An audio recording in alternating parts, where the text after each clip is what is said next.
In 1847, and again in 1862, something truly strange took place at Fairhaven Plantation, a place situated 17 miles northwest of Charleston, South Carolina. The Underground Railroad was a network that stretched all across the South, and it helped countless people escape to freedom. However, the records show that not a single enslaved woman from this specific plantation ever tried to run away. Not one. At the very same time, newspaper ads and county records documented that 12 men from the plantation had run away.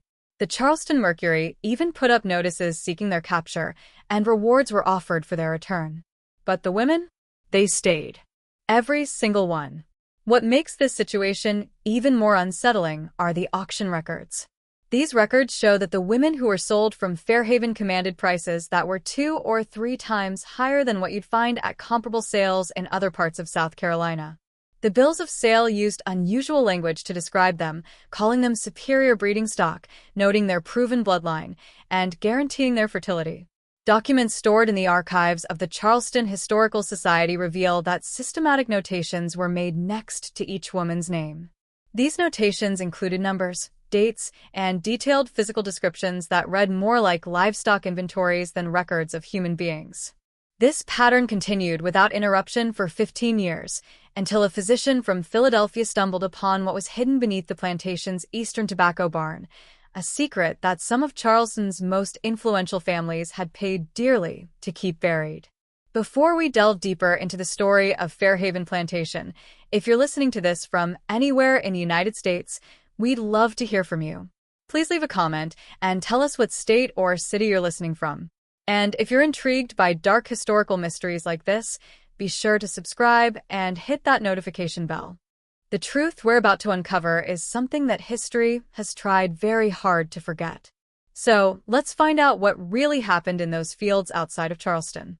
The discovery that would eventually reveal the truth about Fairhaven didn't come from escaped slaves or investigations by abolitionists. It came from something far more ordinary, a property dispute involving an inheritance. In 1862, Fairhaven Plantation encompassed 800 acres of prime land in the Low Country. Its fields produced Sea Island cotton, which fetched top dollar in the European markets. The estate had been in the Rutledge family since 1791, passing from father to son for 3 generations. By the 1840s, Thomas Rutledge III was in charge. He was a man known for his quiet personality and modest lifestyle, which contrasted sharply with the flashy wealth of the planters who lived nearby. He regularly attended church at St. Philip's in Charleston, served on civic committees, and was known for running what locals called a well-ordered operation. The plantation had about 60 enslaved people, which was relatively small for an estate of its size. What really made Fairhaven stand out, however, was the composition of its population. The 1850 census records show an unusual ratio, 38 women and girls to only 22 men and boys. Most plantations had roughly equal numbers of men and women, and sometimes they even favored male laborers for the heavy work in the fields. Fairhaven's numbers completely flipped this around. The property consisted of the main house, which was a modest 2-story structure lacking the grand columns and sweeping verandas of the neighboring estates. It also had 2 large tobacco barns, a cotton gin house, several storage buildings, and the quarters where the enslaved people lived. The Eastern Tobacco Barn, built in 1843, was noticeably larger than necessary for an estate that primarily grew cotton.